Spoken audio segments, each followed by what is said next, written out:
Disclaimer, ये video केवल सूचनात्मक और मनोरंजन के उद्देश्य से है। इस वीडियो में दी गई जानकारी को पेशेवर सलाह, मार्गदर्शन या कानूनी सलाह के रूप में नहीं माना जाना चाहिए। इस वीडियो में 18 सामग्री हो सकती है जो केवल परिपक्व और जिम्मेदार दर्शकों के लिए है। यदि आप 18 वर्ष से कम आयु के हैं तो कृपया यह वीडियो न देखें। कोई भी निर्णय लेने या कोई कार्रवाई करने से पहले यह सलाह दी जाती है कि आप किसी अनुभवी विशेषज्ञ या पेशेवर से सलाह लें। इस वीडियो में व्यक्त किए गए विचार केवल निर्माता के हैं और किसी व्यक्ति, समुदाय या संगठन को ठेस पहुंचाने के लिए नहीं है। देखने के लिए धन्यवाद। यह वीडियो रेड स्टोरी FM द्वारा प्रस्तुत किया गया है। अगर आपको हमारा कंटेंट पसंद आया है तो लाइक, शेयर और हमारे चैनल को सब्सक्राइब करना न भूलें ताकि आपको और भी बेहतरीन कहानियां और अपडेट मिल सकें। जब भी हम कोई नया कंटेंट अपलोड करें तो आपको सूचित रहने के लिए बेल आइकन पर क्लिक करें। आपका समर्थन हमें आपके लिए दिलचस्प और मनोरंजक वीडियो लाने के लिए प्रेरित करता है। रेड स्टोरी FM परिवार का हिस्सा बनने के लिए आपका धन्यवाद। वो गुंडा सिद्धार्थ को हैरानी से देख रहा है।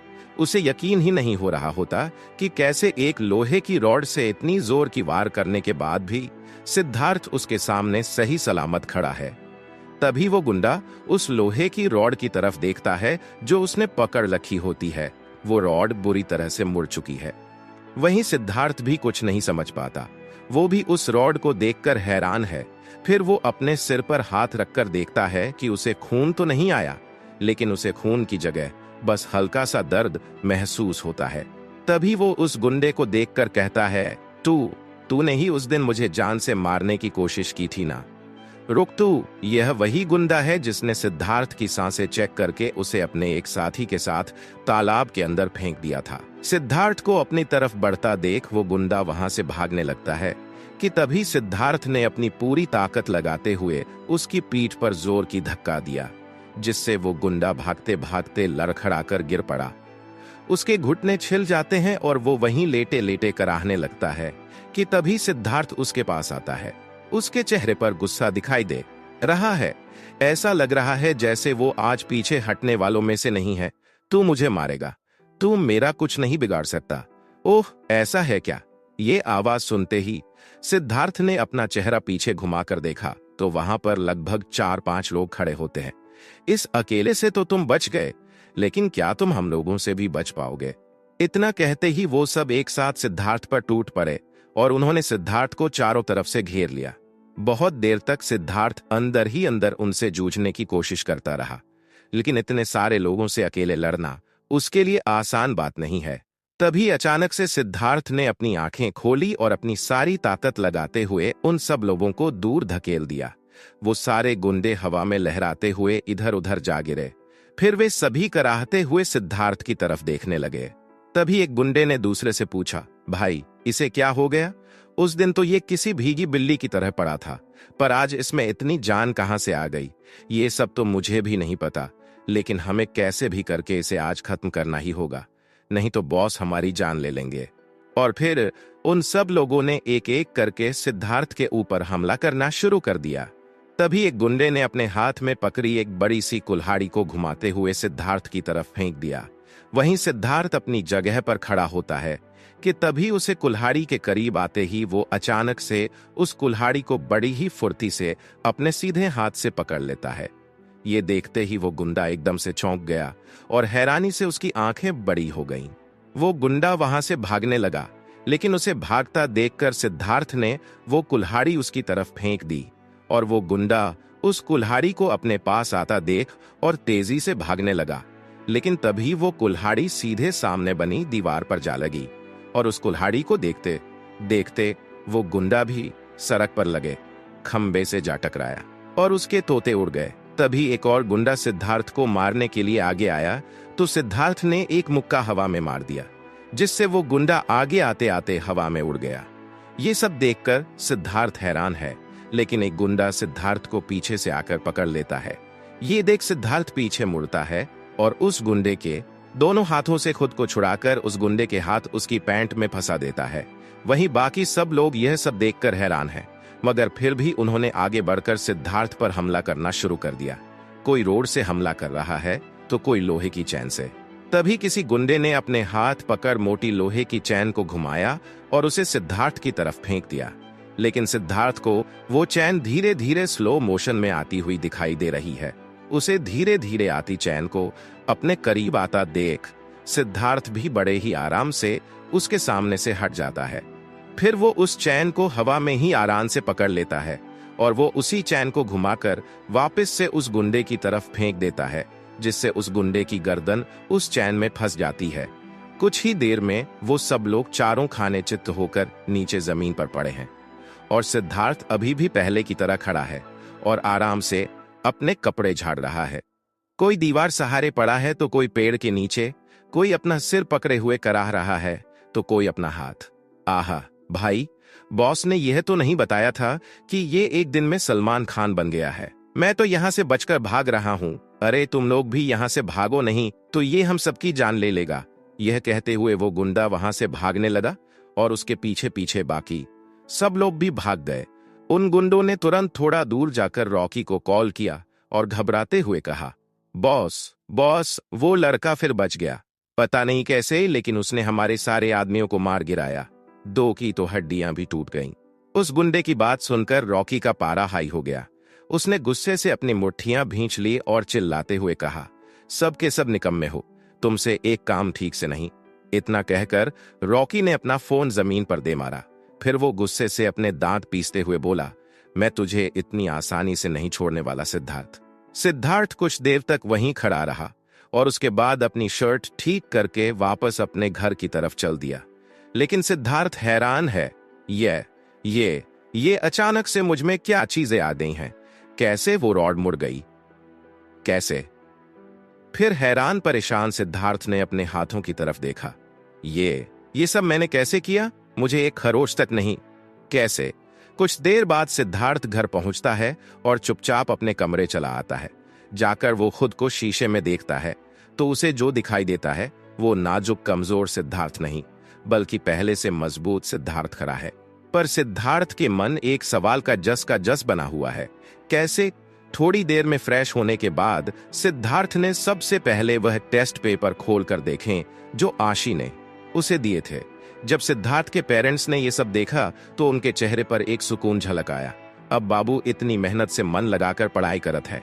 चलो बढ़िया है, स्कूल से निकाले जाने से ई लड़का के अंदर कुछ सुधार तो आवा। सिद्धार्थ की मां सुनीता इस वक्त अपने बेटे के लिए बेहद खुश है। तभी बसंत ने उनकी बात सुनते हुए कहा, ई देखा कैसन गल हुए जा रही हैं अपना लड़का को देखकर। अरे गुड़िया की माँ, ई सब इसका 2 दिन का नाटक है। अगर ई बेर इसने कछु गड़बड़ की तो हम इसकी हड्डी पसली तोड़ देब। बड़ी मिन्नतों से दूसरे स्कूल में एडमिशन करवाया है, वरना पड़े होते बेकार। उनकी बात सुनीता को बिल्कुल अच्छी नहीं लगी और उन्होंने थोड़ा चिढ़कर कहा, गुड़िया के पापा बाबू चाहे कुछ भी कर लें, लेकिन तुमको तो ऊ के अंदर कमी ही दिखाई देगी। अब हमार बिटवा इतनी मेहनत से पढ़ाई कर रहल है तो इसे मन लगाकर पढ़े दीजिए। अरे तो हम कौन सा ऊ के हाथ बांध दिए हैं? हम भी तो मेहनत ही करत हैं ई की पढ़ाई के लिए। अगर ऊ यही तरह से पढ़त रहे तो धीरे धीरे सब कुछ ठीक हो जाएगा। और हमका मालूम है कि ई कम से कम किसी आसपास के कॉलेज में तो एडमिशन ले ही लेगा। हाँ, लेकिन अगर ई अपना स्कूल भी पास नहीं कर पाए तो हम ई का अपने साथ लगा ले। बसंत भी सिद्धार्थ को इस तरह से पढ़ते हुए देखकर थोड़ा खुश हैं, लेकिन उन्हें नहीं पता कि कब तक इसी तरह से पढ़ता रहेगा।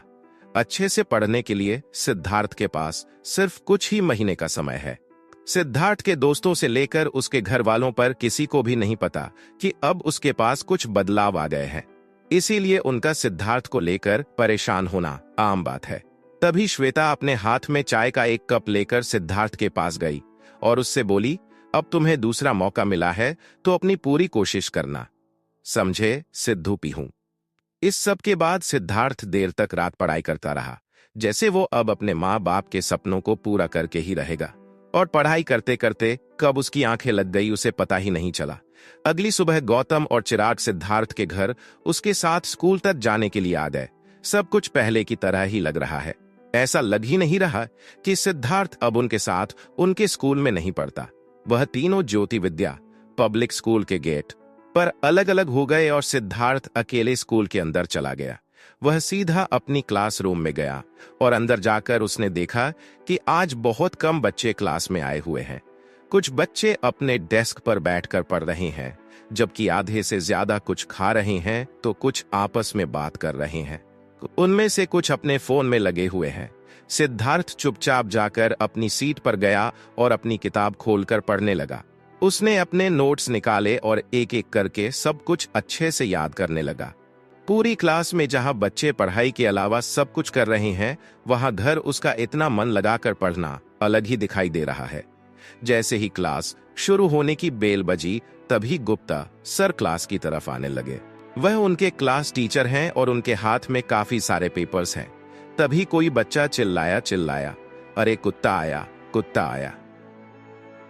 उस बच्चे की आवाज सुनकर एक लड़के ने मुंह बनाते हुए कहा, अबे यार, अब ये कुत्ता बहुत पकाएगा।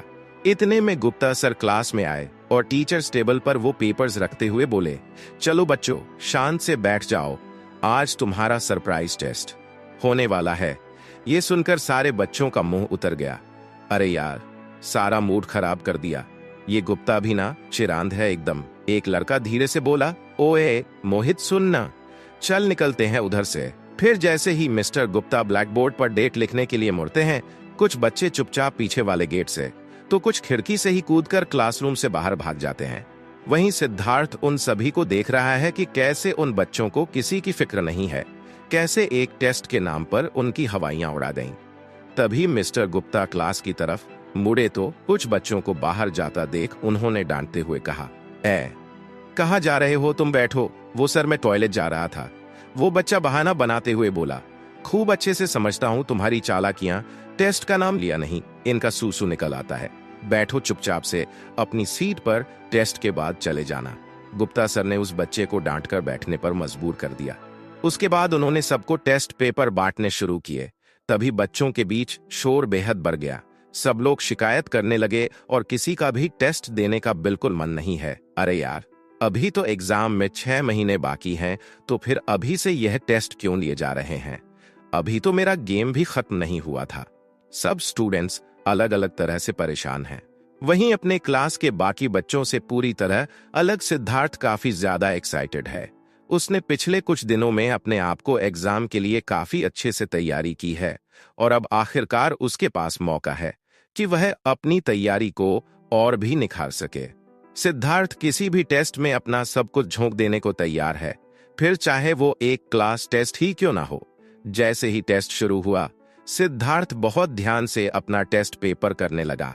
वह अपना सारा ध्यान हर एक क्वेश्चन पर लगा रहा है ताकि उससे कोई सवाल छूट ना जाए। उसने नोटिस भी नहीं किया कि समय बीतता जा रहा है। जैसे ही उसने अपना आखिरी सवाल किया, तभी टेस्ट खत्म होने की बेल बज गई।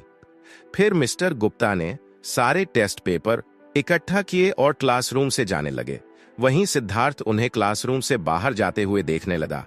उसे जल्दी से जल्दी बस रिजल्ट देखना है कि कब मिस्टर गुप्ता पेपर चेक करेंगे और कब उसे मार्क्स जानने मिलेंगे।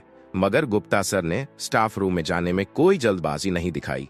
गुप्ता सर इंग्लिश पढ़ाते हैं और स्कूल में इंग्लिश को इतनी अहमियत नहीं दी जाती।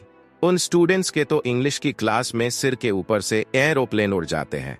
उन बच्चों का इंग्लिश में हाथ इतना तंग है कि उस स्कूल के टॉपर तक के 60 से ज्यादा नंबर नहीं आते, तो बाकियों का तो भगवान ही मालिक है। वहीं स्टाफ रूम के अंदर गुप्ता सर धीरे से खुद से ही बड़बड़ा रहे हैं।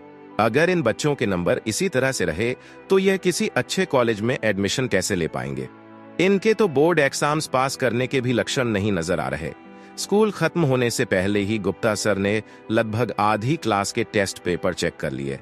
अब तक उन्होंने जितने भी टेस्ट पेपर चेक किए हैं, वह उन्हीं बच्चों के हैं जो हमेशा से इंग्लिश में ठीक ठाक नंबर लाते हैं। मगर इसके बावजूद भी अब तक के हाईएस्ट मार्क्स सिर्फ 40 ही हैं, और वह भी इस तरह के मामूली टेस्ट में। यह देखकर गुप्ता सर आदबुला हो गए। ये नालायक मेरा नाम डुबोकर रहेंगे, कुछ को छोड़कर बाकी सारे नाकारा हैं। तभी पेपर चेक करते हुए गुप्ता सर की आंखें बड़ी हो गईं, जैसे पता नहीं उन्होंने उस पेपर में क्या लिया। ये कौन सा स्टूडेंट है? गुप्ता सर ने उस पेपर का पन्ना पलटकर पेपर लिखा नाम देखा तो उनके चेहरे की वो हैरानी अचानक से शक में बदल गई। अगली सुबह वीरेंद्र सर जैसे ही स्टाफ रूम में राउंड के लिए पहुंचे, तभी गुप्ता सर ने उन्हें आवाज देते हुए कहा, गुड मॉर्निंग सर। सर आपसे कुछ बात करनी है उस नए स्टूडेंट सिद्धार्थ को लेकर। Yes yes, why happen, what he do. Gupta sir कुछ देर तक अपनी आंखें मलते रहे और उसके बाद उन्होंने एक टेस्ट पेपर वीरेंद्र सर को देते हुए कहा, यह कल मैंने क्लास में इंग्लिश का सरप्राइज टेस्ट लिया, उसी का पेपर है। देखिए इसे एक बार। मैं हैरान हूं कि इसने इतने सवाल कैसे सही कर लिए। वहीं स्टाफ रूम की दूसरी तरफ बैठे फिजिक्स टीचर तुरंत उठकर खड़े हो गए। उन्होंने प्रिंसिपल वीरेंद्र सर और गुप्ता सर की बातें सुन ली थी और वह तुरंत एक्साइटेड होकर उनके पास आए और कहा, मैं भी इस लड़के सिद्धार्थ को अच्छे से जानता हूं। वो मेरे टेस्ट में 100 में से 79 नंबर लाया है।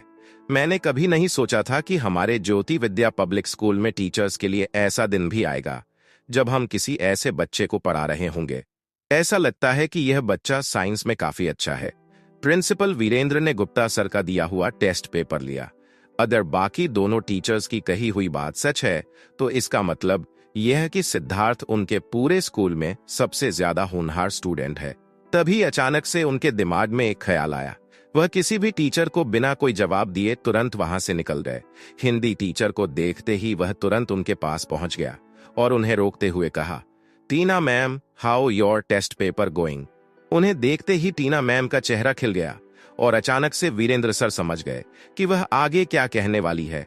नमस्कार प्रधानाचार्य सर, वो अब मेरे परीक्षा पत्र काफी अच्छे जा रहे हैं और इसका सारा श्रेय उस नए विद्यार्थी को जाता है। क्या नाम है उसका?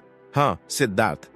वह हिंदी में बहुत अच्छा है, परंतु फिर भी मैंने उसे कम ही अंक दिए हैं। मुझे लगा कि अगर मैंने उसे पूरे अंक दे दिए तो कहीं उसके अंदर घमंड ना आ जाए। फिर उन्होंने अपने हाथ में पकड़े हुए कुछ पेपर्स में से सिद्धार्थ का टेस्ट पेपर निकाला और वीरेंद्र सर को दिखाया। मुझे पता था। तभी हॉल पर दूसरी तरफ से मैथ के टीचर ने चिल्लाते हुए कहा, मुझे भी लगता है कि यह बच्चा पढ़ने में काफी अच्छा है। उसने मेरे सब्जेक्ट में कल 95 स्कोर किए हैं, जो शायद मैंने ज्योति विद्या पब्लिक स्कूल में पढ़ाने के दौरान पहले कभी नहीं देखे। उनके हाथ में भी सिद्धार्थ का टेस्ट पेपर है। वीरेंद्र सर अपने हाथ में पकड़े हुए उन टेस्ट पेपर को देख रहे हैं और हैरानी से उनकी आंखें बहुत बड़ी हो चुकी है। सिद्धार्थ ने अपने टेस्ट में बहुत ही अच्छा स्कोर किया है और उसके स्कूल के सारे टीचर इस बात को देखकर हैरान हैं। किसी को भी समझ में नहीं आ रहा कि आखिर यह अजूबा उनके स्कूल में हुआ तो हुआ कैसे। जितना सिद्धार्थ ने स्कोर किया है उस हिसाब से तो वह बहुत आसानी से बोर्ड एग्जाम टॉप कर सकता है। ज्योति विद्या स्कूल की आज तक की हिस्ट्री में कभी कोई स्टूडेंट इतना होनहार और अच्छा नहीं रहा, लेकिन जो पहले कभी नहीं हुआ वो अब कैसे हो गया, वो भी उस स्टूडेंट से जिसके पास होने जितने नंबर भी आना पहरा होता है। वीरेंद्र सर बेवकूफ नहीं है। उन्हें सिद्धार्थ के रिकॉर्ड के बारे में अच्छे से पता है। उन्हें पता है कि सिद्धार्थ के पुराने स्कूल में वह कभी एवरेज से ऊपर मार्क्स नहीं ला पाया। दिल्ली स्कूल ऑफ एक्सीलेंस में उसके मार्क्स बहुत मुश्किल से पास हो पाता था, तो फिर यहाँ आते ही उसके मार्क्स इतने अच्छे कैसे हो गए।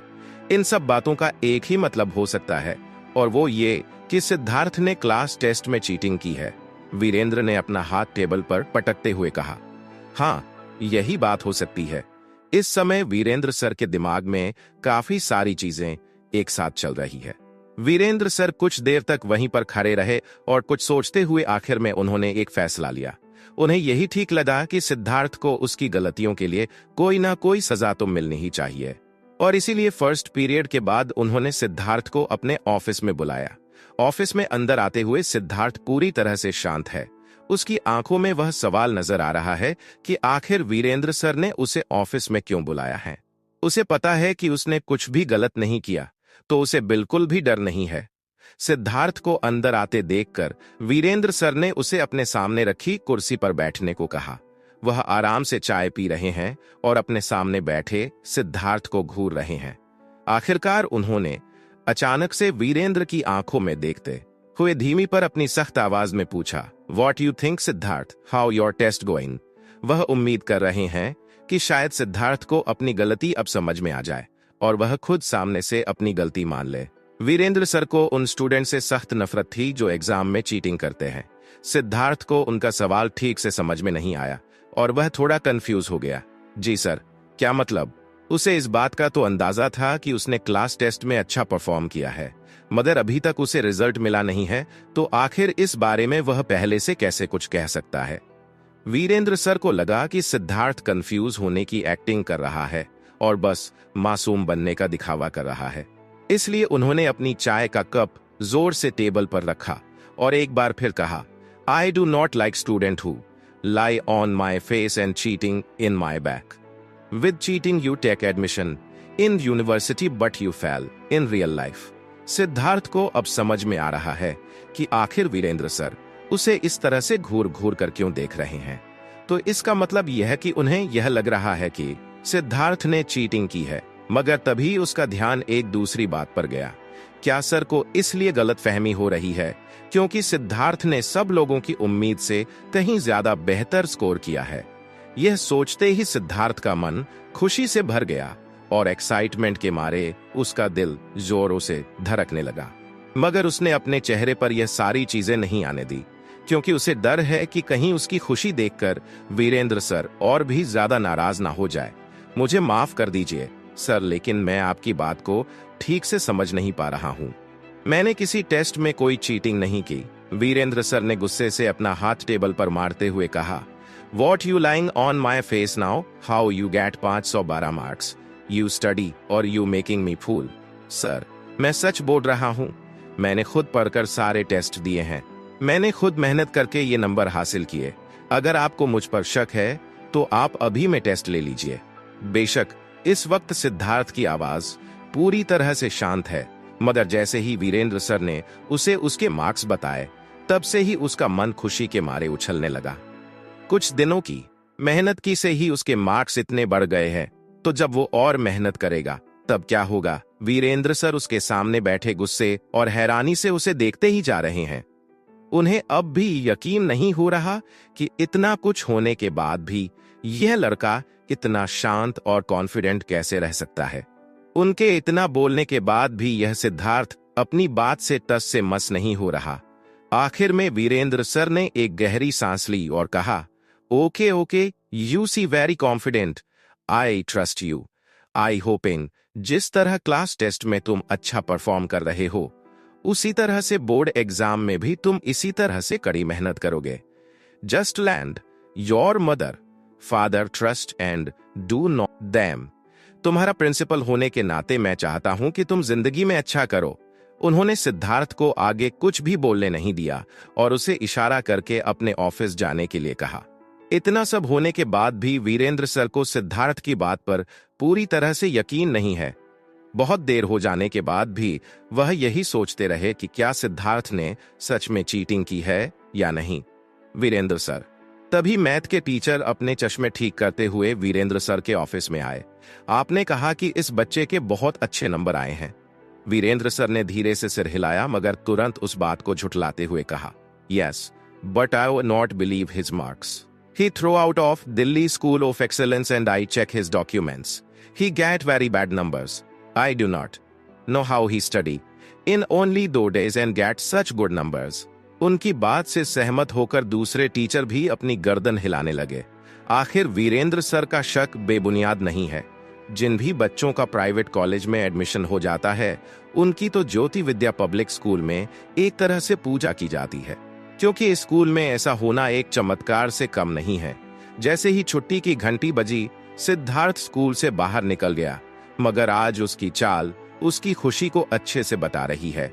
वीरेंद्र सर के शक की वजह से सिद्धार्थ को बिल्कुल भी बुरा नहीं लगा, बल्कि इन सारी चीजों ने उसके आत्मविश्वास को और भी बढ़ा दिया और अब उसे पूरी तरह से यकीन हो चुका है कि उसकी आने वाली जिंदगी काफी बेहतर होगी। फिर स्कूल से बाहर आते ही सिद्धार्थ को गेट पर ही गौतम और चिराग से मिल गए और वह तीनों अपनी बाइक पर बैठकर घर जाने लगे। बीच बीच में वो रुक रुक कर बातें करते रहे और उन कॉलेजेस का जिक्र करते रहे जिनमें वह एडमिशन लेना चाहते हैं। कुछ महीने बाद स्कूल की फेयरवेल पार्टी वाले दिन। आज फेयरवेल पार्टी का दिन है और सिद्धार्थ अंदर जाने से पहले कुछ सोच रहा है। वो पार्टी उन सब लोगों ने अपने दोस्त के एक घर पर रखी है जो खाली है। स्कूल के बच्चों के लिए इतना कुछ करना भी बहुत होता है। तभी अचानक से किसी ने सिद्धार्थ के कंधे पर हाथ रखा। सिद्धार्थ ने अपना चेहरा घुमाकर देखा तो वो गौतम है और गौतम ने सिद्धार्थ से कहा, अरे यहाँ कहाँ खड़ा है, चल अंदर चल, आज तो बहुत मजा आने वाला है। ऐसे मौके बार बार नहीं आते, समझा। इतनी मुश्किल से उस टकले वर्मा को मनाया है कि तुझे इस पार्टी में आने दें और तू है कि यहाँ खड़ा है, चल अंदर। इतना कहते ही गौतम सिद्धार्थ को स्कूल के अंदर चल रही पार्टी में ले गया। उन्होंने अंदर जाकर देखा तो वहां पर माहौल काफी खुशनुमा है। वहां डिस्को लाइट्स लगी हुई हैं और बहुत कलरफुल डेकोरेशन की गई है। सभी स्टूडेंट्स ग्रुप्स बनाए खड़े हैं और मस्ती मजाक कर रहे हैं। एक एक करके जो भी स्टूडेंट आ रहे हैं, उनके आते ही उसके सारे दोस्त खुशी से चिल्ला उठते हैं। इससे वहां मौजूद सारे स्टूडेंट्स की एक्साइटमेंट का अंदाजा लगाया जा सकता है। वहीं इन सब के बीच लाउड म्यूजिक भी बज रहा है, जिसकी बीट पर कुछ स्टूडेंट्स थिरक रहे हैं तो कुछ लोग एक साथ खाते पीते हुए बातें कर रहा है। अरे यार, ये लोग भी यहाँ पर हैं, चिराग ने अजीब सा मुंह बनाते हुए कहा। सिद्धार्थ और गौतम ने उस तरफ देखा तो वहां पर रुचि और रॉकी एक दूसरे के हाथों में हाथ डाले खड़े होते हैं। सिद्धार्थ और रॉकी के बीच काफी कुछ हो चुका है, मगर फिर भी आज इतने सारे लोग होने की वजह से वो दोनों एक दूसरे से बात नहीं करना चाहते। तभी रॉकी की नजर भी सिद्धार्थ पर पड़ी और वो सिद्धार्थ को घूर कर देखने लगा, जैसे उसे अगर अभी एक मौका मिल जाए तो वो सिद्धार्थ को यहीं गाड़ देगा। लेकिन उन दोनों ने ही एक दूसरे की तरफ एक बार देखकर अपने चेहरे फेर लिए। वो लोग म्यूजिक एंजॉय करते हुए पार्टी के मजा ले ही रहे होते हैं कि तभी चिराग की नजर एक लड़की पर पड़ी जो उस पार्टी में बस एंटर ही कर रही होती है, जाह्नवी।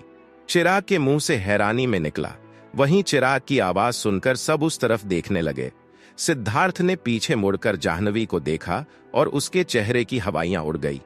तभी जाह्नवी की नजरें, जो किसी को तलाश रही थी, सिद्धार्थ पर पड़ी और उसे देखते ही पहले तो जाह्नवी झिझकी, लेकिन उसके चेहरे पर हल्की सी स्माइल आ गई। ये देखकर सिद्धार्थ का चेहरा भी खिल गया। लेकिन जाह्नवी है कौन? जाह्नवी और सिद्धार्थ एक दूसरे की आंखों में आंखें डाले देख रहे हैं। जाह्नवी की आंखों में सूरज की किरणों जैसी चमक है। उसकी हाइट करीब 5 फुट 4 इंच है और उसका फिगर बहुत अच्छा और सधा हुआ है। एक तरह से कहा जाए तो वह दिखने में इस तरह की लड़की है जिसे स्कूल के ज्यादातर लड़के सिर्फ अपने सपनों में ही देख पाते हैं। उस तरह की लड़की जिसे देखकर टीनेज लड़कों के दिल की धड़कनें खुद ब खुद बढ़ जाती है। पार्टी में जाह्नवी अपने दोस्तों के साथ बातें कर रही है, मगर उसने चिराग और गौतम को देखकर हेलो कहा। लेकिन तभी सिद्धार्थ को देखकर वो एक पल को सन्न रह गई। ये बात वो भी अच्छी तरह से जानती है कि सिद्धार्थ को स्कूल से निकाल दिया गया है, इसलिए उसे समझ नहीं आ रहा कि वो सिद्धार्थ से किस तरह बात करें। मैं बिल्कुल ठीक हूं जाह्नवी, तुम कैसी हो? इतने दिन से तुम कहां थी? सिद्धार्थ ने उसकी तरफ देखकर पूछा। एक्चुअली मुझे काफी काम था, इसीलिए मैं पिछले कुछ दिनों से बहुत बिजी थी, लेकिन आज इस पार्टी में आने से मैं अपने आप को रोक नहीं पाई। आफ्टर ऑल, ये हमारे स्कूल लाइफ की आखिरी पार्टी हो सकती है। जाह्नवी की बात सुनकर सिद्धार्थ ध्यान से उसे देखने लगा और सोचने लगा कि सब कुछ कितनी जल्दी बदल गया। जाह्नवी भी गौतम, चिराग और सिद्धार्थ के साथ ही पली बड़ी थी, मगर धीरे धीरे करके उसके पापा का बिजनेस फैलता चला गया और वो लोग दिल्ली की झुग्गी झोपड़ियां छोड़कर एक पॉश एरिया में रहने के लिए चले गए। एक वक्त था जब जाह्नवी हमेशा उन तीनों के आसपास घूमती रहती थी और वो चारों अपना ज्यादातर वक्त एक साथ बिताते थे, मगर अब उसके पास उन तीनों के लिए टाइम ही नहीं था। ऐसे क्या देख रहे हो? जाह्नवी ने धीरे से मुस्कुराकर सिद्धार्थ से पूछा। कुछ नहीं, बस ये देख रहा हूं कि कितनी जल्दी वक्त बदल जाता है। ऐसा लगता है जैसे कल की ही बात हो, जब हम बर्फ का गोला खाने के लिए मार्केट जाया करते थे, और आज हमारा स्कूल खत्म होने वाला है। सिद्धार्थ ने कुछ सोचकर जवाब दिया। उसी वक्त अचानक से वहां गौतम, चिराग और उनके साथ कुछ और दोस्त भी वहां पहुंच गए। उन्होंने सबसे पहले वहां जाते ही जाह्नवी के कंधे पर हाथ रखा और कहा, अरे जाह्नवी, तुम कहां गायब हो गई थी? तुम कौन से कॉलेज में एडमिशन लेने वाली हो? मुझे मुंबई यूनिवर्सिटी में एडमिशन लेना है, लेकिन अभी एग्जाम होने वाले हैं। उसके बाद मैं रोहित कपूर सर से म्यूजिक की ट्रेनिंग लेने वाली हूँ। जाह्नवी ने मुस्कुराकर जवाब दिया। रोहित कपूर? तुम्हारा मतलब है वो रोहित कपूर जो म्यूजिक इंडस्ट्री में एक बहुत बड़ा नाम है? जाह्नवी के एक दोस्त ने हैरान होते हुए पूछा। हाँ, वो इतनी आसानी से किसी को ट्रेनिंग नहीं देते, लेकिन जब उन्होंने मेरा म्यूजिक सुना तो वो तुरंत मान गए। यह कहते हुए जाह्नवी के चेहरे पर एक अजीब तरह का घमंड आ गया। सिद्धार्थ और चिराग का ये सब देखकर चेहरा उतर गया।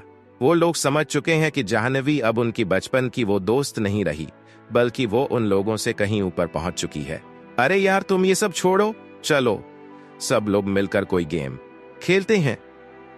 तभी गौतम ने सबसे कहा। वहां पर लगभग उनकी पूरी क्लास है। वो सब लोग वहां पर घेरा बनाकर बैठ गए।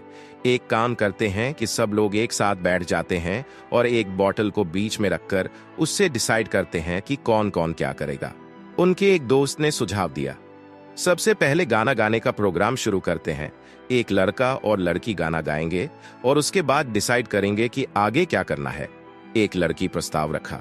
वहां पर सब लोग एक दूसरे के आमने सामने बैठ गए और एक कोल्ड ड्रिंक की बोतल को घुमा घुमाकर गेम खेलने लगे। गौतम, चिराग और सिद्धार्थ एक दूसरे के साथ बैठे हैं, जबकि आशी, जाह्नवी और बाकी लड़कियां उनके सामने बैठी है। देखते ही देखते बॉटल सबसे पहले आशी और सिद्धार्थ के सामने आकर रुकी और उन दोनों ने एक दूसरे की आंखों में आंखें डालकर देखा। उस वक्त वह दोनों शर्मा कर थोड़े अनकंफर्टेबल हो गए। ये सबसे पहले बॉटल घुमाते ही पहले आशी और फिर सिद्धार्थ की बारी आई। सब लोग उनके लिए जोर शोर से चीयर करने लगे और चिल्लाने लगे। आशी काफी शर्मीली है और उसे लोगों से ज्यादा बात करना और घुलना मिलना पसंद नहीं है। उसने अपना हाथ और सिर दोनों हिलाते हुए मना करने की कोशिश की। नहीं नहीं नहीं नहीं, मैं गाना नहीं गा सकती। आशी, आज तेरी एक नहीं चलेगी। आज तो तुझे गाना गाना ही पड़ेगा। यार कम ऑन, आज हमारी फेयरवेल पार्टी है। आज के बाद क्या पता हम लोग कभी एक दूसरे से मिल भी पाए या नहीं। उसकी एक दोस्त ने उसे समझाने की कोशिश की। सबसे पहले गेम में आशी के साथ गाना गाने का मौका सिद्धार्थ को मिला। आशी ने कभी सोचा भी नहीं था कि उसकी किस्मत इतनी अच्छी होगी। तभी सिद्धार्थ ने पीछे मुड़कर आशी की तरफ देखा। आशी का चेहरा शर्म से लाल हो चुका है, मगर फिर भी वह चुपचाप उठकर खड़ी हो गई। वहां मौजूद सारे बच्चे मुस्कुराने लगे और उन दोनों के हाथ में माइक पकड़ा दिया गया। जल्दी ही स्पीकर पर सॉफ्ट म्यूजिक बजने लगा। आशी और सिद्धार्थ ने एक दूसरे की तरफ देखा और गाना गाने लगे। आज पहली बार सिद्धार्थ आशी के साथ कोई रोमांटिक गाना गा रहा है। वह लड़की जिसके साथ क्लास का हर बच्चा गाना गाना चाहता है, वह लड़की जिसे चाहते तो सब है मगर कोई उसके करीब भी नहीं जा पाता। उस वक्त ना चाहते हुए भी सिद्धार्थ थोड़ा इमोशनल हो गया। वह पहली बार आशी के साथ गाते हुए अपने गाने में कोई भी कसर नहीं छोड़ना चाहता, इसीलिए उसके गाने में उसकी फीलिंग्स साफ सुनाई दे रही है। सिद्धार्थ बार बार आशी की तरफ देख रहा है। उसकी आवाज सचमुच काफी अच्छी है। जैसे ही उन दोनों ने गाना खत्म किया, सब लोग जोर जोर से तालियां बजाने लगे। अरे यार, तुम दोनों ने तो महफिल सजा दी। सब लोग उनकी तारीफ करने लगे। सिद्धार्थ बिल्कुल शांत है और उसने धीरे से झुककर सब लोगों का शुक्रिया अदा किया। आशी के चेहरे पर भी एक छोटी सी मुस्कान आ गई। उसने अपना माइक नीचे रखा और सिद्धार्थ की तरफ गौर से देखा। इस वक्त सिद्धार्थ की नजरें भी उसी पर टिकी हुई हैं। यह देखकर आशी की चेहरे की मुस्कान और भी ज्यादा बड़ी हो गई। फेयरवेल पार्टी खत्म हुई, लेकिन सबकी मस्ती पार्टी के बाद भी बरकरार रही। पूरा दिन घूमने के बाद जब सभी एडवेंचर पार्क से बाहर निकले तो तभी एक लड़के ने कहा, चलो हम सब नदी की तरफ चलते हैं। वहीं पर हम लोग अपनी डिनर पार्टी कर लेंगे और बाकी की मस्ती भी। हाँ, ये प्लान काफी अच्छा है। और उस लड़के की बात मानकर सब लोगों ने हामी भरते हुए अपना खाना और बाकी सामान लेकर नदी की तरफ जाने लगे। अभी गर्मी का मौसम है, इसीलिए नदी के पास चल रही ठंडी ठंडी हवा बेहद सुहानी लग रही है। वहां का माहौल देखते ही देखते काफी खुशनुमा हो गया और नदी के पास चहल पहल काफी ज्यादा बढ़ गई। किसी को याद नहीं कि यह आइडिया किसका है, मगर सब लोग ने उस चांदनी रात में घेरा बनाकर बैठ गए और गेम्स खेलने लगे। गौतम, अब तू ही बता कि हम लोग क्या खेलें? गौतम के दोस्त ने उससे पूछा। एक जिसमें हम सब लोग इस स्कार्फ को किसी सॉन्ग पर एक दूसरे को पास करेंगे है और गाना रुकते ही जिसके पास भी वह स्कार्फ होगा वो हार जाएगा और उसे हम जो कहेंगे उसे वो करना पड़ेगा। फिर भले ही उसे अपने दिल में छिपा कोई गहरा राज ही क्यों ना हम सबको बताना पड़े। हाँ, ये गेम सबसे अच्छा है। सब लोग गौतम की बात सुनते ही काफी एक्साइटेड हो गए। गेम शुरू हुआ और सब लोग खेलने लगे। काफी लोगों ने अपने मन के अंदर छुपी हुई बात सबके सामने कही, जिसे सुनकर वहां बैठे लोग कभी हैरान हो रहे हैं तो कभी खुश। गौतम सिद्धार्थ के पास बैठा है। इस बार जैसे ही गाना शुरू हुआ, उसने अपने हाथ में पकड़ा हुआ स्कार्फ सिद्धार्थ को आगे पास नहीं किया। यह देखकर सिद्धार्थ भी थोड़ा हैरान हो गया। तभी अचानक से गौतम ने सिद्धार्थ की तरफ देखकर धीरे से स्माइल की। सिद्धार्थ तुरंत समझ गया कि जरूर कुछ न कुछ गड़बड़ है। गौतम ने देखा कि स्पीकर के पास बैठा हुआ लड़का जल्दी ही गाना रोकने वाला है, और उसी वक्त उसने बहुत धीरे से उस स्कार्फ को सिद्धार्थ की तरफ फेंक दिया। जैसे ही वो स्कार्फ सीधा आकर सिद्धार्थ की गोद में गिरा, वैसे ही गाना तुरंत बंद हो गया। यह देखकर गौतम खुशी के मारे जोर से उछल पड़ा। उसने सिद्धार्थ को बोलने का मौका भी नहीं दिया और चिल्लाकर कहा, सिद्धार्थ, ये स्कार्फ तेरे पास आया है तो अब तुझे हम सबको बताना पड़ेगा कि स्कूल में तेरा सीक्रेट लव कौन था, और हां, झूठ मत बोलना। सिद्धार्थ गुस्से से गौतम को घूरने लगा। उसे पता है कि गौतम ने यह सब जानबूझकर किया है ताकि सब लोगों के सामने आज वह अपने मन की बात कह दे। वह उसके सवाल का जवाब नहीं देना चाहता और सबसे कहना चाहता है कि वो टॉपिक बदल दें, मगर उसके आसपास बैठे हुए सब लोग जोर जोर से उसका नाम लेकर चिल्लाने लगे, सिड, सिड, सिड। उन लोगों की आवाज हर बीतते पल के साथ तेज होती जा रही है। हाँ हाँ सिद्धार्थ, बोल यार, आखिर वह कौन सी लड़की थी जिसे देखते ही तू उसके प्यार में पड़ गया था, जिसे देखते ही तेरे दिल के अरमान जाग गए थे? बोल भी दे भाई, भाई बोल भी दे। अब हम सब बेसब्री से उसका नाम सुनने के लिए मरे जा रहे हैं, बता भी दे। वहां बैठी एक लड़के ने सिद्धार्थ से कहा, कम से कम स्कूल खत्म होने के बाद तुम्हारे मन में किसी तरह का कोई पछतावा तो नहीं रहेगा कि तूने अपने मन की बात नहीं कही। अगर आज तुझे वह लड़की रिजेक्ट कर भी देती है तो भी मेरे हिसाब से तुझे हिम्मत करके अपने दिल की बात उससे कहनी ही चाहिए। एक लड़के ने सिद्धार्थ का हौसला बढ़ाते हुए कहा। इतने सारे लोग एक साथ सिद्धार्थ को हिम्मत दे रहे हैं, और अगर यह बात कुछ वक्त पहले हुई होती तो शायद सिद्धार्थ के अंदर कभी इतनी हिम्मत नहीं हुई होती कि वह कुछ कह सके। मगर अब वह काफी ज्यादा बदल चुका है और उसके अंदर काफी हिम्मत आ चुकी है। लेकिन क्या वो अपने दिल की बात को जुबान पर ला पाएगा? आज के बाद शायद सिद्धार्थ को कभी उस लड़की को देखने का मौका नहीं मिलेगा जिसे वह पसंद करता है। ऐसा भी हो सकता है कि वह लड़की और सिद्धार्थ आगे चलकर अलग अलग शहरों में नौकरी करने के लिए चले जाए और उसके बाद जिंदगी में कभी एक दूसरे से ना मिले। इसीलिए सिद्धार्थ ने अपनी सारी हिम्मत जुटाकर धीरे से कहा, वह लड़की जा।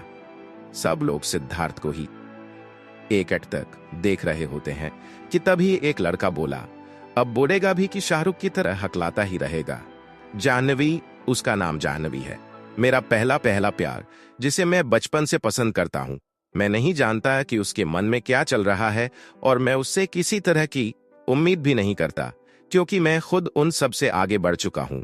सिद्धार्थ के अपनी बात खत्म करते ही वहां बैठे सब लोगों के बीच हंगामा मच गया। वैसे तो सब लोगों को पहले से ही पता था कि जिस लड़की को सिद्धार्थ पसंद करता है वह या तो जाह्नवी होगी या फिर आशी, क्योंकि रुचि ने तो दूध में गिरी मक्खी की तरह सिद्धार्थ को अपनी जिंदगी से बाहर निकाल फेंका था। ये सुनकर गौतम ने कहा, मैं तुम सब लोगों को एक सीक्रेट बताता हूं। सिद्धार्थ के टेबल के अंदर काफी सारे लव लेटर रखे हुआ करते थे और वह सब उसने जाह्नवी के लिए लिखे थे, मगर वो कभी उसे देने की हिम्मत नहीं जुटा पाया। गौतम को पहले से ही पता था कि उसका खास दोस्त सिद्धार्थ किसे पसंद करता है। आखिर वह दोनों बचपन से एक दूसरे के काफी करीब रहे हैं। इसीलिए गौतम आज सिद्धार्थ को अपने दिल की बात कहने का एक मौका देना चाहता था। आज सिद्धार्थ ने भी हिम्मत करके जाह्नवी के सामने यह कह ही दिया। यह कहने के बाद सिद्धार्थ के दिल पर किसी तरह का कोई बोझ नहीं रहेगा। सिद्धार्थ ने तुरंत जाह्नवी की तरफ देखा। वह उसका रिएक्शन जानना चाहा। सिद्धार्थ जाह्नवी की तरफ प्यार से एकटक देख रहा है। वह देखना चाहता है कि जाह्नवी का रिएक्शन क्या है। सिद्धार्थ ने देखा कि जाह्नवी का सुंदर चेहरा वहां चल रही चांदनी रात की मध्यम सी रोशनी में देखते ही अचानक से बदल गया। पहले उसके चेहरे पर हैरानी के हाव भाव दिखाई देने लगे और उसके बाद एक अजीब सी उदासी छा गई। शायद जाह्नवी इस तरह अचानक से सिद्धार्थ के इजहार करने की वजह से काफी चौंक गई थी। आखिर स्कूल में प्यार जैसी बातों पर कोई इतना ध्यान नहीं देता। आखिर सिद्धार्थ की तरह ऐसे सब लोगों के सामने डायरेक्टली कौन अपने दिल की बात कहता है। कुछ देर के बाद जाह्नवी ने अपना चेहरा दूसरी तरफ मोड़ लिया। वो अब सिद्धार्थ की तरफ और नहीं देखना चाहती। जाह्नवी ने किसी से कुछ भी नहीं कहा, मगर उसके चेहरे के हाव भाव यह साफ बता रहे हैं कि उसने सिद्धार्थ को रिजेक्ट कर दिया है। वहां पर बैठे सब लोग इस बात को साफ साफ देख सकते हैं। पहले तो सब लोग बिल्कुल चुप रहे, मगर कुछ देर के बाद सबने धीरे धीरे करके बातें बनाना शुरू कर दिया। ये सब तो सिद्धार्थ को पहले से ही पता होना चाहिए था। आखिर वो एक लूजर है, उसे तो स्कूल से भी निकाल दिया था। एक लड़के ने कहा, जाह्नवी हर तरह से एक परफेक्ट लड़की है जो बेस्ट से बेस्ट चीज डिजर्व करती है। सिद्धार्थ कहीं से भी उसके लायक नहीं है। वो सब लोग सिद्धार्थ के दोस्त हैं, लेकिन वो सच्चाई से भी अच्छी तरह से वाकिफ है, क्योंकि किसी भी सूरत में जाह्नवी सिद्धार्थ जैसे लड़के को पसंद कर ही नहीं सकती। कहाँ जाह्नवी और कहाँ सिद्धार्थ। जाह्नवी न सिर्फ पढ़ाई में बहुत अच्छी है, बल्कि उसका परिवार भी काफी ज्यादा अमीर है। वहीं सिद्धार्थ, जिसे अभी अभी स्कूल से निकाला गया है और जिसका फैमिली बैकग्राउंड भी कुछ खास अच्छा नहीं है। सिद्धार्थ तो दूर दूर तक जाह्नवी के सामने खड़ा रहने के लायक तक नहीं है। जाह्नवी को अपनी ओर से मुंह मोड़ता देखकर सिद्धार्थ का चेहरा उतर गया। वह समझ गया कि जाह्नवी ने उसे रिजेक्ट कर दिया है। उसके दिल में एक अजीब सी दर्द की टीस होने लगी। उसने अपनी जिंदगी में पहली बार किसी लड़की को अप्रोच किया, और वो भी सबके सामने, लेकिन उस लड़की ने भी उसे मना कर दिया। जाह्नवी इसके बावजूद के प्यार को ठुकरा दिया है, मगर इसके बावजूद सिद्धार्थ के चेहरे पर एक सुकून दिखाई दे रहा है। वह पहले से ही जानता था कि जाह्नवी कभी भी उसे नहीं अपनाने वाली। उन दोनों का कहीं से कोई मेल ही नहीं था। जाह्नवी अपने दिल ही दिल में सिद्धार्थ से माफी मांग रही है, मगर कैसे भी करके वो सिद्धार्थ को अपना नहीं सकती। वह अभी अपनी टीनेज में है और इस उम्र में उसके अपने काफी बड़े बड़े सपने हैं। वह उस दिन के बारे में सोचती है जब एक बहुत टैलेंटेड और परफेक्ट लड़का किसी सफेद घोड़े पर बैठकर उसके सामने आएगा। सिद्धार्थ दूर दूर तक कहीं से भी उसके सपनों के राजकुमार की तरह नहीं दिखता। जब गौतम ने देखा कि जाह्नवी ने सिद्धार्थ को पूरी तरह से रिजेक्ट कर दिया है, तो उसे बहुत बुरा लगा। सिद्धार्थ की जिंदगी में पिछले कुछ वक्त से बहुत कुछ गलत ही गलत हो रहा था। इसीलिए वह बस यह चाहता था कि आखिर इतने दिनों के बाद उसके साथ कुछ अच्छा हो। मगर वह यह भूल चुका था कि जाह्नवी इस तरह की लड़की नहीं है जो एक पल में सिद्धार्थ को अपना लेगी। गौतम तो सिर्फ अपने दोस्त को खुश देखना चाहता था, मगर शायद उससे बहुत बड़ी गलती हो गई। गौतम ने सिद्धार्थ के वहां पर बैठने का इंतजार किया और उसके बैठते ही उसके कंधे पर हाथ रखकर धीरे से कहा, मुझसे बहुत गलती हो गई यार, मुझे माफ कर दे। मैंने सच में यह नहीं सोचा था कि सिचुएशन इस तरह की हो जाएगी। मुझे तो यही लगता था कि। मगर सिद्धार्थ ने धीरे से हंसते हुए गौतम के सीने पर एक पंच मारा और हौले से कहा, अब तू इतना बड़ा हो गया है कि मुझसे माफी मांगेगा। मुझे पता है कि तूने यह सब जानबूझकर नहीं किया, इसीलिए इस बारे में ज्यादा मत सोच। जब गौतम ने देखा कि सिद्धार्थ के चेहरे पर वह स्माइल झूठी नहीं है, तो वह थोड़ा रिलैक्स हो गया। कुछ ही देर में बातों और हंसी ठहाकों के बीच सब लोग उस बात को पूरी तरह से भूल गए, जैसे कि कुछ हुआ ही ना हो। उसके बाद उन लोगों के खेल में कोई खास मजा नहीं रहा, क्योंकि कोई भी और बच्चा सिद्धार्थ के जितना बोल्ड नहीं था। सब लोग आराम से बैठकर आपस में बातें करने लगे। सब स्कूल खत्म होने की बात सोचकर काफी ज्यादा उदास हो गए। क्या तुम लोगों में से किसी को यारो सॉन्ग का लिरिक्स याद है? तभी अचानक वहां पर बैठी एक लड़की ने पूछा और सब लोग इस बारे में बातें करने लगे। यारों गाना पिछले कुछ सालों में वक्त के साथ और ज्यादा फेमस हो चुका है। स्कूल और कॉलेज के ज्यादातर बच्चे यही गाना अक्सर फेयरवेल पर गाते रहते हैं। ऐसा इसलिए क्योंकि वह गाना एक स्टूडेंट की जिंदगी के हर एक पहलू को दिखाता है और उनकी फ्रेंडशिप को भी।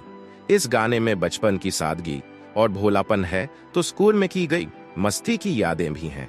स्कूल छोड़ने का गम भी है, तो आगे आने वाली जिंदगी को लेकर बुने हुए नए सपनों के बारे में भी बताया गया है। इन सब के बीच एक अधूरे प्यार की कहानी भी है। दो लोग जो स्कूल खत्म होने के बाद एक दूसरे से अलग हो जाते हैं, लेकिन आखिर इसका सिंगर है कौन, ये बताने की किसी को जरूरत नहीं है, क्योंकि उस मशहूर सिंगर का नाम हर किसी की जबान पर चढ़ा है। सब लोग वहां बैठकर यही बातें करने लगे और सिद्धार्थ अपना चेहरा झुकाकर धीरे से मुस्कुराने लगा। तभी जाह्नवी ने सब लोगों के सामने कहा, उस गाने के सिंगर की तो मेरे सर भी काफी तारीफ करते हैं। उन्होंने कभी अपने फेवरेट स्टूडेंट की भी तारीफ नहीं की, लेकिन उन्होंने कहा था कि इस गाने का सिंगर जरूर एक दिन बड़ा आदमी बनेगा। और देखो आज वो किस मुकाम पर है। मैं तो बस हमेशा उस दिन के बारे में सोचती रहती थी जब मैं उसे खुद सामने। तभी जाह्नवी ने सब लोगों के सामने कहा, उस गाने के सिंगर की तो मेरे सर भी काफी तारीफ करते हैं। उन्होंने कभी अपने फेवरेट स्टूडेंट की भी तारीफ नहीं की, लेकिन उन्होंने कहा था कि इस गाने का सिंगर जरूर एक दिन बड़ा आदमी बनेगा। और देखो आज वो किस मुकाम पर है। मैं तो बस हमेशा उस दिन के बारे में सोचती रहती थी जब मैं उससे खुद सामने से मिलूंगी, लेकिन अफसोस जिंदगी को यह मंजूर नहीं था। हम जो चाहते हैं वो अक्सर होता नहीं है। अफसोस वो मशहूर सिंगर आज हमारे बीच अब नहीं रहे, नहीं तो मैं उनसे खुद कहती कि वो मैं उनकी कितनी बड़ी फैन हूं। तभी जाह्नवी हौले से यह गाना गुनगुनाने लगी। यह गाना आज भी उतना ही ज्यादा ही लोगों के बीच पॉपुलर है, और इस गाने के मकबूल होने के बीच जो गहरा राज है वो है इसका इमोशन, जो हर किसी के मन को छू जाता है। ये फेयरवेल का दिन खत्म होने को आ रहा है और उसके साथ वह पार्टी भी धीरे धीरे अब खत्म होने ही वाली है। यहां तक कि कुछ लोग तो वहां से चले भी गए हैं। जाह्नवी भी वहां से जाने वाली है और फिर कुछ ही देर में जाह्नवी सब लोगों से बाय बोलकर वहां से चली गई। कुछ देर के बाद अचानक से आसमान से बारिश की बूंदें बरसने लगी। कुछ देर तक तो बारिश काफी हल्की रही, मगर थोड़ी ही देर में वह काफी तेज हो गई और काफी जोर से आंधी तूफान आने लगा। उन सारे स्टूडेंट्स ने वहां पर रखा हुआ अपना सारा सामान उठाया और बारिश में भीगने से बचने के लिए भागने लगे। तभी अचानक से नदी से किसी के जोर जोर से चीखने चिल्लाने की आवाजें आने लगी। कुछ ही देर में वह आवाज रोने में तब्दील हो गई। हेल्प, हेल्प, बचाओ, लगता है कोई नदी में गिर गया है। इतना कहते ही भागकर सब लोग नदी के पास जाते हैं और ध्यान से देखते हैं। अरे ये तो आशी है, अरे कोई बचाओ इसे, नहीं तो ये डूब जाएगी। आंधी और तूफान के बीच आशी उस नदी में तेज बारिश की बूंदों के साथ डूबती जा रही है और गहरा अंधेरे होने के कारण आशी को वहां पर कुछ भी देख पाना बहुत मुश्किल होने लगा है। लेकिन वहां पर खड़े सब लोग अभी स्कूल में पढ़ने वाले बच्चे ही हैं और इस तरह से आशी को नदी में डूबते हुए देखकर वे सभी काफी ज्यादा डर गए। किसी को भी समझ में नहीं आ रहा कि वह इस वक्त पर आशी की जान बचाने के लिए क्या करें। वहां पर खड़े सब लोग अभी स्कूल में पढ़ने वाले बच्चे ही हैं और इस तरह से आशी को नदी में डूबते हुए देखकर वह काफी ज्यादा डर गए हैं। किसी को भी समझ में नहीं आ रहा होता कि वह इस वक्त पर आशी की जान बचाने के लिए क्या करे। जब सिद्धार्थ ने अपने आसपास शोर सुना कि कोई नदी में गिर गया है तो वह काफी ज्यादा घबरा गया। वह भागकर उस नदी के किनारे गया तो उसने देखा कि वहां पर काफी सारे लोग खड़े हुए चिल्ला रहे हैं, बचाओ, बचाओ। वहां अंधेरा इतना ज्यादा है कि कुछ भी साफ दिखाई नहीं दे रहा होता, मगर सिद्धार्थ की कुछ सेंसेस उस बिजली गिरने के बाद से बाकी लोगों से कुछ ज्यादा तेज हो चुके हैं, जिसकी वजह से वह नदी में गिरे हुए इंसान को कुछ हद तक देख पा रहा है। सिद्धार्थ ने देखा कि बीच बीच में एक हाथ ऊपर उठता है और वापस पानी में डूब जाता है, जैसे वह इंसान अपनी पूरी ताकत लगाकर ऊपर उठने की कोशिश कर रहा हो। ऐसा लग रहा है जैसे वह कभी भी नदी में डूब जाएगा और पानी की गहराई में डूबकर गायब हो जाएगा। पढ़ने वाले बच्चे ही हैं और इस तरह से आशी को नदी में डूबते हुए देखकर वे सभी काफी ज्यादा डर गए। किसी को भी समझ में नहीं आ रहा कि वह इस वक्त पर आशी की जान बचाने के लिए क्या करे। वहां पर खड़े सब लोग अभी स्कूल में पढ़ने वाले बच्चे ही हैं और इस तरह से आशी को नदी में डूबते हुए देखकर वह काफी ज्यादा डर गए हैं। किसी को भी समझ में नहीं आ रहा होता कि वह इस वक्त पर आशी की जान बचाने के लिए क्या करे। जब सिद्धार्थ ने अपने आसपास शोर सुना कि कोई नदी में गिर गया है तो वह काफी ज्यादा घबरा गया। वह भागकर उस नदी के किनारे गया तो उसने देखा कि वहां पर काफी सारे लोग खड़े हुए चिल्ला रहे हैं, बचाओ, बचाओ। वहां अंधेरा इतना ज्यादा है कि कुछ भी साफ दिखाई नहीं दे रहा होता, मगर सिद्धार्थ की कुछ सेंसेस उस बिजली गिरने के बाद से बाकी लोगों से कुछ ज्यादा तेज हो चुके हैं, जिसकी वजह से वह नदी में गिरे हुए इंसान को कुछ हद तक देख पा रहा है। सिद्धार्थ ने देखा कि बीच बीच में एक हाथ ऊपर उठता है और वापस पानी में डूब जाता है, जैसे वह इंसान अपनी पूरी ताकत लगाकर ऊपर उठने की कोशिश कर रहा हो। ऐसा लग रहा है जैसे वह कभी भी नदी में डूब जाएगा और पानी की गहराई में डूबकर गायब हो जाएगा। इस वक्त हालात बहुत खराब हो चुके हैं और यहाँ पर किसी की जिंदगी और मौत का सवाल है। सिद्धार्थ के पास ज्यादा सोचने का समय नहीं है, इसलिए वो बिना कुछ सोचे पानी में कूदने लगा। लेकिन तभी गौतम ने सिद्धार्थ का हाथ पकड़ते हुए कहा, सिद्धार्थ, ये तुम क्या कर रहे हो? क्या तुम मरना चाहते हो? मगर सिद्धार्थ ने गौतम की किसी बात पर कोई ध्यान नहीं दिया। उसने गौतम का हाथ छुड़ाते हुए कहा, गौतम, अगर मैंने इसे नहीं बचाया तो आशी मर जाएगी। और इतना कहते ही सिद्धार्थ ने एक झटके में गौतम से अपना हाथ छुड़ाया और नदी में कूद पड़ा। कुछ ही सेकंड्स में सिद्धार्थ तुरंत किसी मछली की तरह तैरते हुए उसी जगह पहुंच गया जहां पर आशी गायब हुई थी, और देखते ही देखते वह भी लोगों की नजरों के सामने से गायब हो गया। सिद्धार्थ, सिद्धार्थ, अब ये सिद्धार्थ, अब ये सिद्धार्थ। सब लोग काफी डर गए। गौतम को समझ में नहीं आ रहा कि वो इस वक्त क्या करे। मैं अंकल आंटी को क्या जवाब दूंगा? गौतम ने वहीं पर अपना माथा पकड़ लिया। बारिश और तूफान पहले से भी कहीं ज्यादा और तेज हो गई है और नदी के आसपास की मिट्टी की जगह नदी के साथ ही बहती जा रही है। बारिश की वजह से यह भी पता लगाना काफी मुश्किल हो गया है कि बहाव किस ओर है। सिद्धार्थ बचपन से ही उस नदी में खेलते कूदते बड़ा हुआ है, और सिर्फ इतना ही नहीं, पिछले कुछ वक्त से उसकी शारीरिक ताकत भी काफी ज्यादा बढ़ गई है।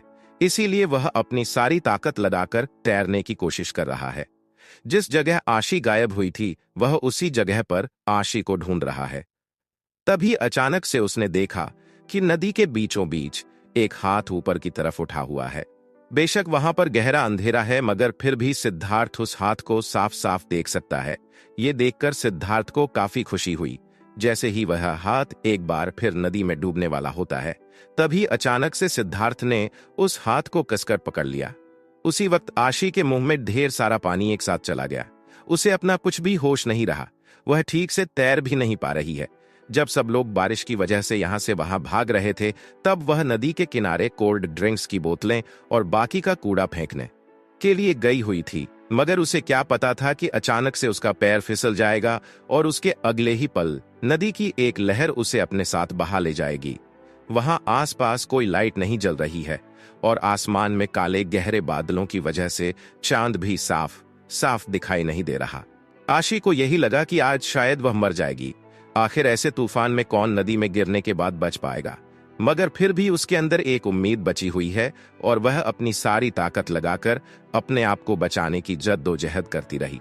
लेकिन उसका शरीर धीरे धीरे अब कमजोर पड़ता जा रहा है। अब वह किसी भी वक्त नदी की लहरों के बहाव की वजह से डूब सकती है। आशी को यही लग रहा है कि वो डूब जाएगी और यहीं पर उसकी जिंदगी खत्म हो जाएगी। ऐसे ही समय में अचानक से किसी ने उसका हाथ पकड़ लिया। उसके बाद किसी ने काफी ताकत से उसे खींचना शुरू कर दिया और जल्दी उसके कानों में किसी की आवाज आई, मेरा हाथ कसकर पकड़ लो आशी, और बिल्कुल भी मत डरो, मैं तुम्हें बचा लूंगा। अंधेरा होने की वजह से आशी उस शख्स का चेहरा नहीं देख पा रही होती, मगर उसे यह आवाज काफी जानी पहचानी सी लग रही है। वह इस वक्त इतनी ज्यादा खुश हो गई कि वह उसका नाम लेना चाहती है, मगर जैसे ही उसने अपना मुंह खोला तभी उसके मुंह में अचानक से पानी भर गया और वह फिर एक बार नदी के तेज बहाव के साथ बहने लगी।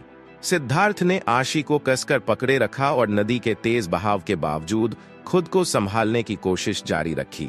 वह अपनी सारी ताकत लगाकर बहाव के दूसरी तरफ तैरने की कोशिश कर रहा है और उसने धीरे से आशी के शरीर को पानी से ऊपर उठाया और कहा, बिल्कुल भी मत हिलो, तुम सिर्फ अपने हाथों से मुझे पकड़े रखो, हम दोनों इसी तरह से बहते रहेंगे। जल्द ही एक किनारा आने वाला है और हम तब अपनी सारी कोशिश करके उस किनारे पर रुक जाएंगे। आशी ने भी सिद्धार्थ की बात मान ली। सिद्धार्थ की मदद के बाद अब वह वापस ऊपर उठने की कोशिश नहीं कर रही। उसने अपने दोनों हाथों से सिद्धार्थ के शरीर को मजबूती से पकड़ लिया ताकि सिद्धार्थ के हाथ और पैर फ्री हो सकें, जिससे कि वह पानी के अंदर अपना बैलेंस ठीक से रख बना सके ताकि दोनों उस नदी में डूब ना जाए। उस वक्त सिद्धार्थ को देखकर ऐसा लग रहा है जैसे वह किसी लकड़ी का टुकड़ा बन गया हो जो डूब ही नहीं रहा है। आशी सिद्धार्थ के बेहद करीब है और उसने अपना सिर उसके सीने पर रख लिया है। वह इस वक्त सिद्धार्थ की तेज चल रही धड़कनों को भी सुन पा रही है। नदी का बहाव अभी भी काफी तेज है, मगर अब आशी पूरी तरह से शांत हो चुकी है। उसे अब बिल्कुल भी डर नहीं लग रहा है। उसके गीले बाल सिद्धार्थ के चेहरे पर लगे और उसे एक भीनी भीनी फूलों की खुशबू आने लगी, जिसकी वजह से वह पहले से भी कहीं ज्यादा ताकतवर महसूस करने लगा। काफी देर के बाद बारिश अपने आप रुक गई और नदी का बहाव धीरे धीरे सामान्य होता चला गया। वह देखो, वह रहा किनारा। तभी अचानक से आशी के कानों में सिद्धार्थ की एक्साइटेड आवाज आई और उसने तुरंत अपना चेहरा घुमाकर उसी तरफ देखा जहां सिद्धार्थ इस वक्त देख रहा है। वहां उन्हें सच में एक किनारा दिखाई दे रहा है जो बेहद करीब है। यह देखते ही आशी की आंखों में आंसू आ गए। जब सिद्धार्थ ने वह किनारा देखा तो उसने अपनी सारी ताकत लगाकर अपने एक हाथ से आशी को मजबूती से पकड़ा और दूसरे हाथ से तैरते हुए किनारे की तरफ जाने लगा। जब वो दोनों आखिरकार उस किनारे तक पहुंचे तब तक सिद्धार्थ की सांसें काफी तेज चलने लगी। वहीं दूसरी तरफ आशी इतना ज्यादा डर गई है कि वह किनारे पर पहुंचते ही नीचे जमीन पर धड़ाम से गिर पड़ी। डर की वजह से उसे ऐसा लग रहा था मानो जैसे उसके शरीर में बिल्कुल भी जान ना बची हो। उसके अंदर इतनी हिम्मत भी नहीं है कि वह अपना चेहरा घुमाकर दूसरी तरफ देख सके। क्या तुम चल सकती हो? सिद्धार्थ ने आशी से पूछा। वह देखना चाहता है कि क्या आशी की हालत पहले से थोड़ी बेहतर हुई है या फिर नहीं, लेकिन आशी ने तुरंत अपना सरना में हिलाकर मना कर दिया। अब भी वह इतना ज्यादा डरी हुई है कि वह ठीक से अपने शरीर को हिला तक नहीं पा रही है। सिद्धार्थ पहले थोड़ा झिझका, मगर उसके बाद उसने हिम्मत करके आशी की कमजोर पड़ चुके शरीर को कसकर अपनी बाहों में भर लिया और उसे किनारे से थोड़ा दूर ले आया। वह जैसे ही आशी को नीचे लिटाने वाला था कि तभी उसने नोटिस किया कि आशी का पूरा शरीर थर थर कांप रहा है। मुझे बहुत ठंड लग रही है, आशी ने कांपती सी आवाज में काफी मुश्किल से कहा। इस बार सिद्धार्थ ने उसे और कसकर अपनी बाहों में जकड़ लिया। वहीं आशी को इस वक्त काफी शर्म सी आ रही है, मगर अभी ठंड के आगे उसे कुछ और सूझ भी नहीं रहा। उसे थोड़ा बेहतर तभी महसूस होगा जब तक वह सिद्धार्थ के नजदीक रहेगी। अब तक आशी का सुंदर चेहरा शर्म और ठंड की वजह से लाल पड़ चुका है और उसके अंदर का डर भी पूरी तरह से गायब हो गया है। धीरे धीरे मौसम पूरी तरह ठीक हो गया और आसमान में तारे भी दिखाई देने लगे। सिद्धार्थ की बाहों में इस तरह से काफी देर तो रहने की वजह से आशी को काफी शर्म आ रही है, इसीलिए उसने धीरे से कहा, सिद्धार्थ अब तुम मुझे छोड़ सकते हो। ओ ठीक है, ठीक है। सिद्धार्थ ने ना चाहते हुए भी आशी को धीरे से अपनी बाहों की पकड़ से आजाद कर दिया। आशी के शरीर की भीनी भीनी खुशबू वह अब भी अपने अंदर महसूस कर पा रहा है और उसे खुद से अलग करते ही सिद्धार्थ को ऐसा लगा जैसे उसने कुछ खो दिया हो। उसी वक्त सिद्धार्थ ने अपनी जेब से एक लाइटर निकाला, मगर उसे यह नहीं पता कि इतनी देर तक पानी में रहने के बाद भी वह जल पाएगा या नहीं। उसके बाद सिद्धार्थ यहां वहां से कुछ लकड़ियां ढूंढने लगा। थोड़ी देर में उसे कुछ सूखी और गीली लकड़ियां भी मिल गई और काफी मुश्किलों के बाद उसने वहां पास ही उन हल्की सूखी और गीली लकड़ियों की मदद से आखिरकार सिद्धार्थ ने आग जला ली। सिद्धार्थ ने अपनी शर्ट को उतारते हुए आशी से कहा, लो अपने कपड़े बदल लो। इतना कहकर सिद्धार्थ ने जैसे ही आशी के चेहरे की तरफ देखा तभी उसे एहसास हुआ कि शायद उसने कुछ गलत बोल दिया है। आशी का चेहरा अब तक शर्म से और ज्यादा लाल पड़ चुका है। आखिर एक लड़के के साथ इस तरह की जगह पर अकेले वह कंफर्टेबल कैसे हो सकती है। वहीं सिद्धार्थ को भी काफी शर्म आ रही होती है और उसने तुरंत माफी मांगते हुए कहा, आई एम सॉरी, मुझे ऐसा नहीं कहना चाहिए था। मैंने ऐसा बस इसलिए कहा था कि तुम्हें कहीं ठंड ना लग जाए। आशी ने धीरे से सिद्धार्थ की तरफ देखा जो अब अपना सिर झुकाए बैठा है। ना जाने क्यों उसे सिद्धार्थ के चेहरे पर वह मासूमियत दिखी जो आजकल लड़कों के अंदर होती ही नहीं है।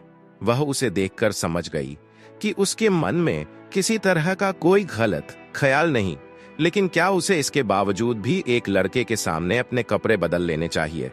तभी उसके दिमाग में कुछ आया और वह उठकर एक अंधेरे कोने की तरफ चली गई। इस दौरान सिद्धार्थ समझ गया कि वह अपने कपड़े बदलने के लिए गई है और उसने अपना चेहरा दूसरी तरफ घुमा लिया। उस अंधेरे कोने से कुछ आवाज आई और कुछ देर बाद आशी ने उससे कहा, अब तुम पीछे मुड़कर बैठ सकते हो। सिद्धार्थ ने धीरे से अपना चेहरा पीछे घुमाया तो देखा कि आशी ने अपना टॉप उतार दिया है और अब सिर्फ स्पैगडी में बैठी हुई है। नीचे भी उसने अपनी पैंट उतार दी है और अब सिर्फ शॉर्ट्स पहने हुए हैं। अभी कुछ देर पहले हुई तेज बारिश की वजह से मौसम में अचानक से काफी बदलाव आ गया है, जिससे माहौल भी काफी सर्द हो गया है। वहीं सिद्धार्थ ने जो आग जलाई है, इस वक्त आग के इर्द गिर्द सिद्धार्थ और आशी दोनों बैठे हुए हैं। आग की हल्की सी रोशनी में आशी की स्किन गोरी और चमकदार दिख रही है और आशी का फिगर किसी मॉडल से कम नहीं लग रहा।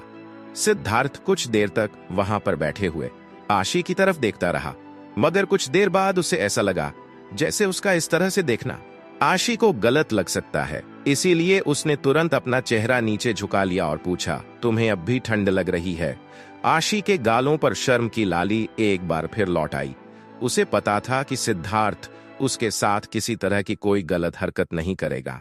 वह दोनों एक दूसरे को बचपन से जानते हैं और इतने सालों में वह ये तो अच्छी तरह से समझ गई है कि सिद्धार्थ किस तरह का लड़का है। इसलिए वह जाकर आग के थोड़ा और पास जाकर बैठ गई और धीरे से बोली, नहीं, अब मुझे ठंड नहीं लग रही है। वह दोनों कुछ देर तक बिल्कुल शांत रहे और आराम से अपने कपड़े सुखाते रहे। बारिश पूरी तरह से बंद हो चुकी है और अब आसमान बिल्कुल साफ है, यहाँ तक कि उन्हें तारे भी दिखाई दे रहे हैं। वे जब बैठे हैं वहां पर उन्हें गीली घास की खुशबू भी आने लगी है। तभी आशी खामोशी को खत्म करते हुए धीरे से बोली, मेरी जान बचाने के लिए thank you so much Siddharth. सच कहूं तो मैं आज अपने जीने की उम्मीद छोड़ चुकी थी, मगर तुमने जो कुछ भी किया उसका एहसान मैं जिंदगी भर नहीं भूल पाऊंगी। सिद्धार्थ ने अपना चेहरा ऊपर उठाया तो देखा कि आशी की आंखों में खुशी के आंसू हैं। अभी अभी जो कुछ भी हुआ वह सच में काफी खतरनाक था। सिद्धार्थ ने अपनी जान पर खेलकर आशी की जान बचाई। आशी इस वक्त सच में नहीं समझ पा रही होती कि वह किस तरह से सिद्धार्थ का यह एहसान चुकाएगी। तुम इस बात को थोड़ा ज्यादा ही बड़ा बना रही हो। मेरी जगह अगर कोई भी होता तो वह यही करता। आखिर मैं तुम्हें इस तरह से नदी में डूबने कैसे दे सकता था? सिद्धार्थ ने बिना आशी की ओर देखे कहा। सिद्धार्थ की बातें आशी के दिल को छू गई, मगर उसने थोड़ा सीरियस होकर आगे कहा, नहीं, मुझे नहीं लगता कि कोई और इस तरह से मेरी जान बचाने की हिम्मत दिखाता। तुमने मुझे नदी में डूबने से बचाया है। मैं तुम्हारे इस एहसान का बदला जरूर पूरा करूंगी। इससे पहले कि वह अपनी बात पूरी कर पाती, सिद्धार्थ ने उसे बीच में ही टोकते हुए कहा, मैंने जो कुछ भी किया उसे अब दोबारा एहसान का नाम देने की कोशिश भी मत करना, नहीं तो मैं तुमसे बहुत गुस्सा हो जाऊंगा। आज जो कुछ भी हुआ उसे भूल जाओ। मैंने बस अपने दिमाग का इस्तेमाल किया और इस तरह हम दोनों की जान बच गई। तुम सच में मेरे लिए कुछ करना चाहती हो तो? सिद्धार्थ ने एक आशी के चेहरे की तरफ देखते हुए कहा। उसकी बात सुनकर आशी की आंखें बेहद बड़ी हो गई और उसने कहा, तो क्या? आखिर सिद्धार्थ उससे क्या मांगने वाला है? कहीं वह कुछ ऐसी चीज तो नहीं मान लेगा जो आशी उसे दे ना पाए? मैं सिद्धार्थ ने कुछ सोचते हुए जवाब दिया, तुम चाहो तो मुझे किसी अच्छी सी जगह डिनर के लिए ले जा सकती हो। ऐसा करके समझना कि तुमने अपना एहसान चुका दिया। ऐसा कहते हुए सिद्धार्थ के चेहरे पर एक मासूम सी मुस्कान नजर आने लगी, जिसे देखकर आशी थोड़ी कंफ्यूज हो गई। उसे सच में यही लगा था कि शायद सिद्धार्थ उससे कुछ बहुत बड़ी चीज मांग लेगा, लेकिन भगवान का लाख लाख शुक्र है कि सिद्धार्थ ने उससे कुछ भी ऐसा वैसा ना मांगकर सिर्फ उससे डिनर के लिए पूछा। सिद्धार्थ की इस बात ने आशी के दिल को छू लिया, मगर उसने थोड़ा नाराज होते हुए कहा, तो क्या मेरी लाइफ की वैल्यू सिर्फ एक वक्त का खाना है? उसका यह सवाल सुनकर एक पल को सिद्धार्थ थोड़ा सकपका गया। उसे समझ में नहीं आ रहा कि वह आशी के इस सवाल का क्या जवाब दे। नहीं नहीं, मेरा वह मतलब नहीं था। मैं तो बस ये कह रहा था कि उसका यह घबराया चेहरा देखकर आशी धीरे से हंसने लगी। उसे यूं हंसते हुए देखकर सिद्धार्थ थोड़ा कंफ्यूज हो गया, मगर उसकी नजरें आशी के चेहरे पर जाकर टिक गई। वह हंसते हुए और भी ज्यादा खूबसूरत लगती है और उसके गाल काफी क्यूट दिखते हैं। आशी ने मुस्कुराकर कहा, मैं तो बस मजाक कर रही थी बुद्ध, तुम्हें इतना परेशान होने की कोई जरूरत नहीं है। सिद्धार्थ को इस वक्त आशी का चेहरा बेहद प्यारा लग रहा है। पहले हमेशा सिद्धार्थ को यही लगता था कि आशी एक अच्छी इंसान है, लेकिन शायद उसे लोगों से बात करना ज्यादा पसंद नहीं है। मगर आज जैसे ही उसने सिद्धार्थ के साथ हंसी मजाक करना शुरू किया तो उसे ऐसा लगा जैसे आशी कोई आसमान से उतरी हुई परी हो। सिद्धार्थ जिस तरह से आशी को घूर रहा है उसे देखकर वह थोड़ा सा शर्मा गई। उसने अपना सर नीचे झुकाया और धीरे से कहा, चाहे कुछ भी हो मगर तुमने मेरी जान तो बचाई है, उसके लिए थैंक यू सो मच। मैं तुम्हें डिनर पर ले जाना चाहती हूँ, लेकिन कल सुबह मुझे मुंबई के लिए निकलना है। सिद्धार्थ ने थोड़ा हैरान होकर पूछा, कल मुंबई? मगर तुम मुंबई क्यों जा रही हो? दोस्तों, अगर आपको ये कहानी पसंद आई तो लाइक और शेयर करें और हमारे चैनल रेड स्टोरी एफएम को सब्सक्राइब करना ना भूलें। देखने के लिए धन्यवाद।